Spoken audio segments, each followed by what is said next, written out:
सुशांत सिंह राजपूत मामले में एक बड़ा अपडेट यह सामने आया है कि रिया चक्रवर्ती की एक पड़ोसी ने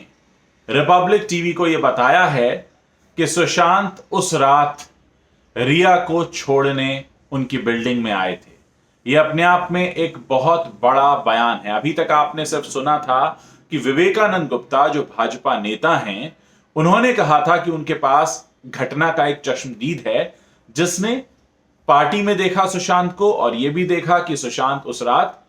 रिया को छोड़ने उनके घर गए थे। और अब एक इसी के सपोर्ट में एक नया बयान सामने आया है जो रिया की नेबर का है, जिनका कहना है कि 13 की रात उन्होंने सुशांत सिंह राजपूत को अपनी बिल्डिंग में देखा जो रिया को छोड़ने उनकी बिल्डिंग तक आए थे। अब ऐसे में सबसे बड़ा सवाल यह है कि आखिर उस रात ऐसा क्या हुआ था और क्यों रिया चक्रवर्ती ने यह झूठ बोला कि वो आखिरी बार उनसे 8 जून को मिली थी जबकि उन्होंने उनका घर छोड़ा था। अब हो सकता है कि सीबीआई सुशांत सिंह राजपूत के फोन की भी फॉरेंसिक रिपोर्ट जो आई है उसकी गहनता से जांच करे और पता लगाने की कोशिश करे कि 13 जून को सुशांत सिंह राजपूत के फोन की एक्टिविटी क्या रही। यानी 2:30 बजे तक उन्होंने बात की है अपने टैलेंट मैनेजर उदय सिंह गौरी से और एक फिल्म डिस्कस की है कुछ फिल्म डायरेक्टर्स के साथ में। उसके बाद क्या वो अपने घर से निकल गए थे, क्या उसके कुछ घंटों बाद अपने घर से निकल गए थे, क्योंकि उसके बाद का कोई कॉल रिकॉर्ड दिखाई नहीं दे रहा है।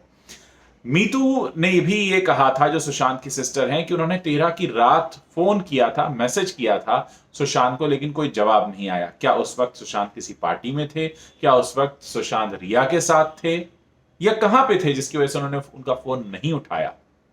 और क्योंकि 13 की रात के ये 2 बयान आ रहे हैं निकलकर सामने कि वो रिया को छोड़ने गए थे। अब ऐसे में ये केस एक नया मोड़ ले सकता है। पिछले वीकेंड जो सारी खबरें चलती रहीं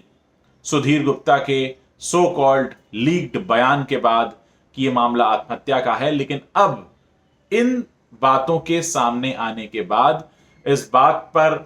दावे से कुछ कहा जा सकता है कि 13 की रात कुछ तो ऐसा था जो हुआ था जिस पर से पर्दा उठना बहुत जरूरी है, और तभी सुशांत सिंह राजपूत की अचानक मृत्यु का राज खुल पाएगा।